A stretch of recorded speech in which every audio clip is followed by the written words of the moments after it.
I know, I do know, পার্থক্য কোথায়?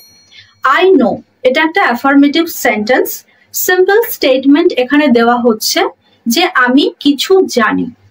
সরাসরি বলা হচ্ছে, একটা ইনফরমেশন সরাসরি দেওয়া হচ্ছে, জাস্ট সামনে রাখা হচ্ছে, বলা হচ্ছে আমি কিছু সম্বন্ধে জানি বা কারো সম্বন্ধে জানি। যেমন I know him very well, তাকে আমি খুব ভালোভাবে চিনি। বা আই নো দ্য অ্যান্সার, আমি উত্তরটা জানি। এবার দেখুন আই ডু নো, এখানে ডু কেন ব্যবহার করা হলো? এই সেন্টেন্সটা হলো এমফ্যাটিক সেন্টেন্স এবং ডু এখানে ব্যবহার করা হয়েছে এমফ্যাটিক ভার্ব ডু এই সেন্টেন্সটিকে জোর দেওয়ার জন্য। না আমি জানি এটার উপর এমফাসাইজ করার জন্য এখানে ডু ভার্বকে ব্যবহার করা হয়েছে।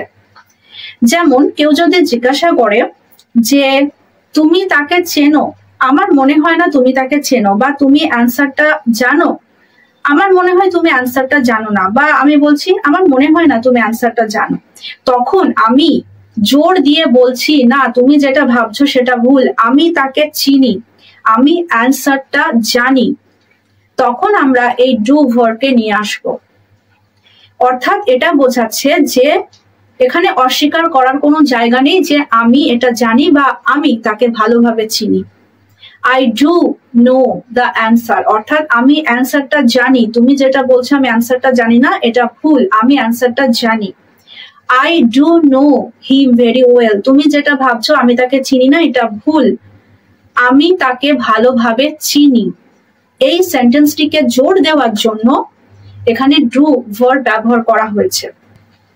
তাহলে সেন্টেন্স স্ট্রাকচারটা কি হবে? এই ধরনের সেন্টেন্সে প্রথমে সাবজেক্ট, তারপর ডু অথবা ডিড অথবা does plus verb, base form, ভার্বের বেস ফর্ম প্লাস অবজেক্ট। এখানে একটা কথা মনে রাখতে হবে, ডু ডিড অথবা ডাজ ব্যবহার করা হবে, এটা শুধুমাত্র প্রেজেন্ট সিম্পল বা পাস্ট সিম্পলে ব্যবহার করা হবে, অন্য কোনো টেন্সে ব্যবহার করা হয় না, ফিউচারে ব্যবহার করা হয় না, বা প্রেজেন্ট কন্টিনিউয়াস পারফেক্ট এরকম টেন্সে ব্যবহার করা হয় না, শুধুমাত্র সিম্পল প্রেজেন্ট এবং সিম্পল পাস্ট টেন্সে ব্যবহার করা হয়। যেমন আই লাইক টি, এটা একটা সাধারণ statement.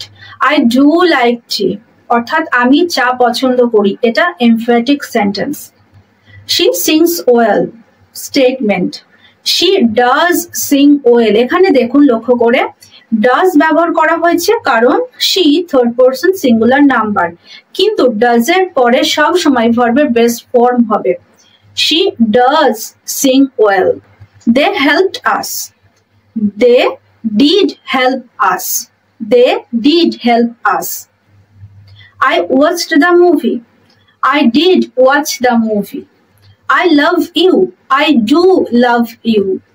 He works hard. He does work hard. They tried their best. They did try their best. So friends, আজকে আমরা শিখলাম একটা সেন্টেন্সে কোন একটা পার্টিকুলার অংশকে জোর দেওয়ার জন্য আমরা কিভাবে ডু ভার্বকে ব্যবহার করি। তাহলে আজকে এই পর্যন্ত। আর এই ভিডিওটা যদি ভালো লাগে অবশ্যই লাইক এবং শেয়ার করবেন। দেখা হচ্ছে পরের সেশনে এরকম আরো নতুন নতুন ভিডিও নিয়ে। ততক্ষণ সবাই ভালো থাকবেন, সুস্থ থাকবেন। Thank you.